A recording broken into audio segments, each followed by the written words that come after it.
तो नमस्कार दोस्तों। तो आज का इतिहास हर रोज की तरह आज का इतिहास लेकर आ गया हूं मैं। तो आज यानी 13 जुलाई का इतिहास जानेंगे। तो चलिए शुरू करते हैं। इतिहास से अच्छा शिक्षक कोई दूसरा हो नहीं सकता। इतिहास सिर्फ अपने में घटनाओं को नहीं सिमेटा होता है, बल्कि इन घटनाओं से भी आप बहुत कुछ सीख सकते हैं। इसी कड़ी में जानेंगे आज 13 जुलाई को देश दुनिया में क्या हुआ था और कौन सी बड़ी घटनाएं घटी थी जिनने इतिहास के पन्ने पर अपना प्रभाव छोड़ा। जानेंगे आज के दिन जन्मे खास व्यक्तियों के बारे में और बात करेंगे उनकी जो दुनिया से इन दिनों विदा होकर चले गए। 13 जुलाई की महत्वपूर्ण घटनाओं को अब चलिए जान लेते हैं। तो शुरू में पहला है 1645 की बात है। 13 जुलाई 1645 की बात है। अलेक्जेई रोमानोव अपने पिता माइकल की जगह रूस के शासक बने। एक बार और 13 जुलाई 1645 को अलेक्जेई रोमानोव अपने पिता माइकल की जगह रूस के शासक बने। अगला है 1771। गलती से बोला गया 1771 है। तो 13 जुलाई 1771 को ब्रिटेन के विख्यात नाविक जेम्स कुक की पृथ्वी के दक्षिणी गोलार्ध की ऐतिहासिक खोज यात्रा 3 वर्ष के बाद समाप्त हुई। एक बार 13 जुलाई 1771 को ब्रिटेन के विख्यात नाविक जेम्स कुक की पृथ्वी के दक्षिणी गोलार्ध की ऐतिहासिक खोज यात्रा 3 वर्ष के बाद समाप्त हुई। अगला है 1772। 13 जुलाई 1772 को कैप्टन जेम्स कुक ने दक्षिणी सागर की दूसरी यात्रा शुरू की। 13 जुलाई 1772 को कैप्टन जेम्स कुक ने दक्षिणी सागर की दूसरी यात्रा शुरू की। अगला है 1803। 13 जुलाई 1803 को राजा राम मोहन राय और अलेक्जेंडर डफ ने 5 छात्रों के साथ स्कॉटिश चर्च कॉलेज शुरू किया। 13 जुलाई 1803 को राजा राम मोहन राय और अलेक्जेंडर डफ ने 5 छात्रों के साथ स्कॉटिश चर्च कॉलेज शुरू किया। अगला है 13 जुलाई 1832 को हेनरी स्कूलक्रॉफ्ट ने मिनेसोटा में मिसिसिपी नदी के स्रोत की खोज की। एक बार और 13 जुलाई 1832 को हेनरी स्कूलक्रॉफ्ट ने मिनेसोटा में मिसिसिपी नदी के स्रोत की खोज की। अगला है 1863। 13 जुलाई 1863 को न्यूयॉर्क में सिविल वार ड्राफ्ट के विरोधियों के दंगे में 1000 से अधिक लोग घायल हुए। अगर एक बार और सुन लीजिए। 13 जुलाई 1863 को न्यूयॉर्क के सिविल वार ड्राफ्ट के विरोधियों के दंगे में 1000 से अधिक लोग घायल हुए। अगला है 1878। तो 13 जुलाई 1878 को बर्लिन कांग्रेस ने यूरोपीय शक्तियों के बीच बल्कन देशों का बंटवारा किया। 13 जुलाई 1878 को बर्लिन कांग्रेस ने यूरोपीय शक्तियों के बीच बल्कन देशों का बंटवारा किया। अगला है 1887। 13 जुलाई 1887 को स्कॉटलैंड में दूसरा रेल पुल शुरू हुआ, जिसका प्रयोग आज भी जारी है। एक बार और सुनिए। 13 जुलाई 1887 को स्कॉटलैंड में दूसरा रेल पुल शुरू हुआ, जिसका प्रयोग आज भी जारी है। अगला है 1905। 13 जुलाई 1905 को बांग्ला साप्ताहिक संजीवनी द्वारा पहली बार ब्रिटिश सामानों की होली जलाने का सुझाव दिया गया। एक बार और सुन लीजिए। 13 जुलाई 1905 को बांग्ला साप्ताहिक संजीवनी द्वारा पहली बार ब्रिटिश सम्मानों की होली जलाने का सुझाव दिया गया। अगला है 1905। 1905 को ही 13 जुलाई 1905 को ही कलकत्ता के साप्ताहिक समाचार पत्र संजीवनी ने ब्रिटिश सम्मानों के बहिष्कार का प्रथम सुझाव दिया था। एक बार और सुन लीजिए। 13 जुलाई 1905 को कलकत्ता के साप्ताहिक समाचार पत्र संजीवनी ने ब्रिटिश सम्मानों के बहिष्कार का सर्वप्रथम सुझाव दिया था।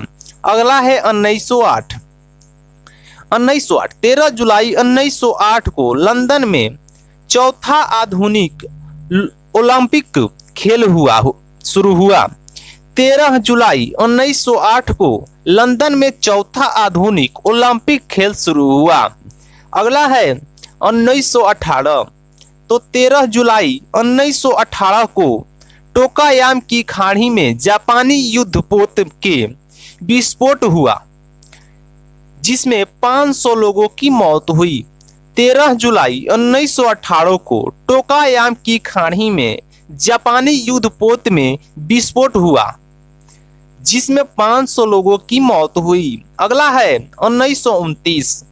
13 जुलाई 1929 को जतीन्द्र नाथ दास ने ऐतिहासिक भूख हड़ताल की शुरुआत की।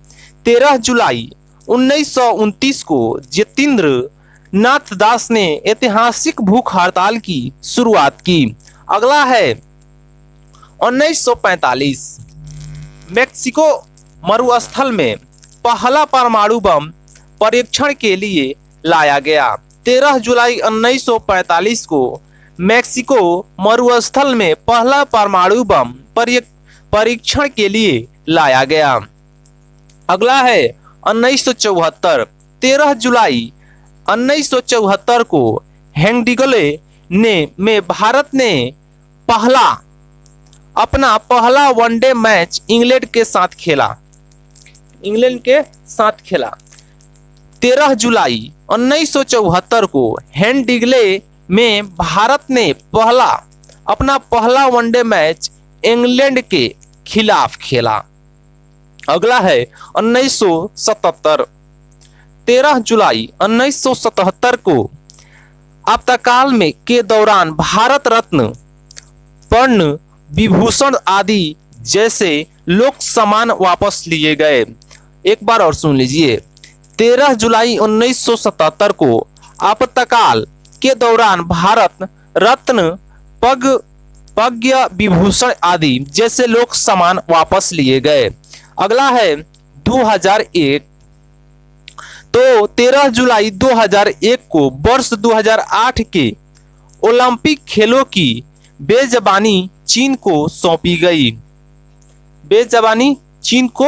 गई। एक बार और सुन लीजिए। 13 जुलाई 2001 को वर्ष 2008 के ओलंपिक खेलों की बेजबानी चीन को सौंपी गई। अगला है 2004। 13 जुलाई 2004 को रूसी राष्ट्रपति पुतिन ने साइबेरिया और देश के सुदूर पूर्ववर्ती इलाकों के विकास के लिए भारत से और मजबूत संबंधों की इच्छा जताई। एक बार और सुन लीजिए। 13 जुलाई 2004 को रूसी राष्ट्रपति पुतिन ने साइबेरिया और देश के सुदूर पूर्ववर्ती इलाकों के विकास के लिए भारत से और मजबूत संबंधों की इच्छा जताई। अगला है 2006। 13 जुलाई 2006 को परमाणु बम निर्माण संबंधी ईरान हमला संयुक्त राष्ट्र सुरक्षा परिषद को सुपुर्द किया गया। एक बार और सुन लीजिए। 13 जुलाई 2006 को परमाणु बम निर्माण संबंधी ईरान मामला संयुक्त राष्ट्र सुरक्षा परिषद को सुपुर्द किया गया। अगला है 2011। 13 जुलाई 2011 को देश की आर्थिक राजधानी मुंबई तिहरे बम धमाके से दहल उठी थी। ये धमाके मुंबई के झवेरी बाजार ओपेरा हाउस और दादर में हुए थे। एक बार और सुने, 13 जुलाई 2011 को देश के आर्थिक राजधानी मुंबई तिहरे बम धमाके से दहल उठी थी। ये धमाके मुंबई के झवेरी बाजार, ओपेरा हाउस और दरार में हुए थे, याद रखिएगा। अगला है 13 जुलाई के दिन जन्मे व्यक्तियों का नाम। तो 1913 को धोगपति तुलसीदास खेतान का जन्म हुआ था। 13 जुलाई 1913 को धोगपति तुलसीदास खेतान का जन्म हुआ था। 13 जुलाई 1922 को डेनमार्की राजनीतिज्ञ एकर जेसन का जन्म हुआ था। 13 जुलाई 1932 को हिंदी फिल्मों की प्रसिद्ध अभिनेत्री बीना राय का जन्म हुआ था। 13 जुलाई 1941 को 8वीं लोकसभा की सदस्य टी कल्पना देवी का जन्म हुआ था। अगला 13 जुलाई 1941 को हिंदी और अंग्रेजी की आधुनिक कहानीकार और उपन्यासकार सुनीता जैन का जन्म हुआ था। अगला 13 जुलाई 1945 को ऑस्ट्रेलिया के क्रिकेटर खिलाड़ी एस्ले मैलेट का जन्म हुआ था। अगला 13 जुलाई को हुआ निधन। 1995 को उपन्यासकार आशा पूर्ण देवी का निधन हुआ था। यह आज का पूरा इतिहास हो गया। तो कल का भी ऐसे ही इतिहास जानने के लिए हमारे चैनल को सब्सक्राइब करें, लाइक करें और शेयर करें। चलिए कल के वीडियो में फिर से मिलेंगे।